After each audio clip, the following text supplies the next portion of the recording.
రాష్ట్ర బీజేపీలో ప్రక్షాళన మొదలు కానుంది. ప్రస్తుతం ఉన్న కమిటీలో మార్పు జరగనుండడంతో కొత్త చర్చ మొదలైంది. ఇటీవల కాషాయ దళపతిగా రామచంద్రరావు ఎన్నికయ్యారు. కొత్త కమిటీల నియామకంలో తన మార్కు చూపించుకుంటారా లేదా అనేది ప్రశ్నార్థకంగా మారింది. పార్టీ అధ్యక్ష ఎన్నికల్లో కొంతమంది నేతలు కీలకంగా వ్యవహరించారనే చర్చ మొదటి నుంచి ఉంది. ఈ కమిటీల నియామకంలో చక్రం తిప్పబోయేది ఎవరనేది ఆసక్తికరంగా మారింది.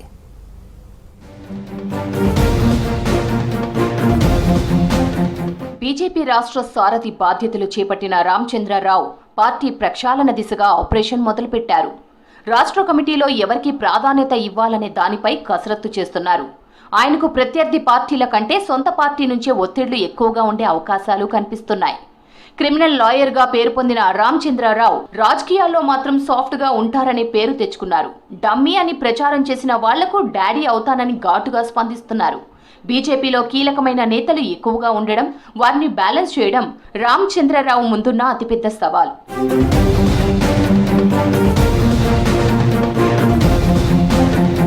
రామచంద్రరావు అధ్యక్ష బాధ్యతలు దక్కించుకోవడంలో కేంద్ర మంత్రులు కిషన్ రెడ్డి, బండి సంజయ్, రాజ్యసభ సభ్యుడు లక్ష్మణ్ కీలక పాత్ర పోషించినట్లు ప్రచారం జరుగుతోంది. పార్టీ రాష్ట్ర అధ్యక్ష ఎన్నికకు నామినేషన్ వేసిన సందర్భంలో అధ్యక్షుడిగా ఎన్నికైనట్లు ప్రకటించిన సభను బండి సంజయ్ అన్నీ తానే నడిపించారు. బండి సంజయ్ వర్గీయులే రామచంద్రరావు వెన్నంటి ఉంటున్నారు. ఈ సంకేతాలతో పార్టీలో బండి సంజయ్దే హవా కొనసాగుతుందంటున్నారు ఆయన వర్గీయులు. పార్టీ కొత్త రాష్ట్ర కార్యవర్గంలో చోటు దక్కించుకోవాలనుకునే వాళ్లు సంజయ్తో చెప్పించుకుంటే సరిపోతుందనే లెక్కల్లో ఉన్నారు.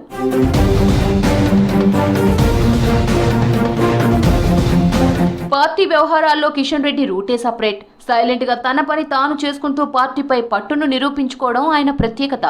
అధిష్టానం ఆదేశాలను తూచా పాటిస్తూ రాష్ట్ర పార్టీలో తన మాట నెగ్గేలా చూసుకుంటారని పార్టీలో టాక్. రామచంద్రరావు ఎన్నికలో కిషన్ రెడ్డి వ్యూహాత్మకంగా కీలక పాత్ర పోషించారని పార్టీ కార్యకర్తల్లో చర్చ జరుగుతోంది.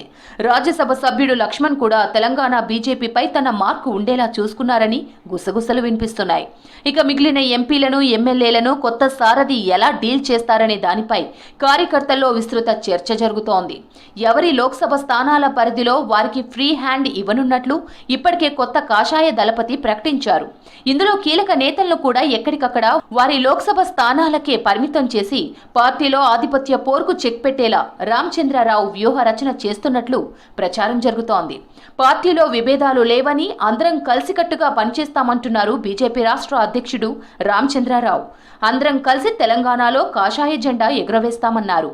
యావత్ తెలంగాణలో భారతీయ జనతా పార్టీ ఈరోజు పెరుగుతున్నది, పెరగాలి.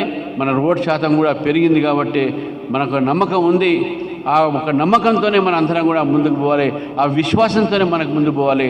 ఆ కాన్ఫిడెన్స్తోనే మనం ముందుకు పోతే తప్పకుండా రాబోయే రోజుల్లో భారతీయ జనతా పార్టీ స్థానిక ఎన్నికల్లోనే కాదు 2020లో జరిగేటటువంటి ఒక అసెంబ్లీ ఎన్నికల్లో కూడా భారతీయ జనతా పార్టీ గెలుస్తుందని చెప్పి పూర్తి నమ్మకం ఉంది. కీలక నేతల ఆధిపత్య పోరును అణిచివేయడానికి కొత్త కమల దళపతి చాలా వర్కౌట్ చేయాల్సి ఉంది.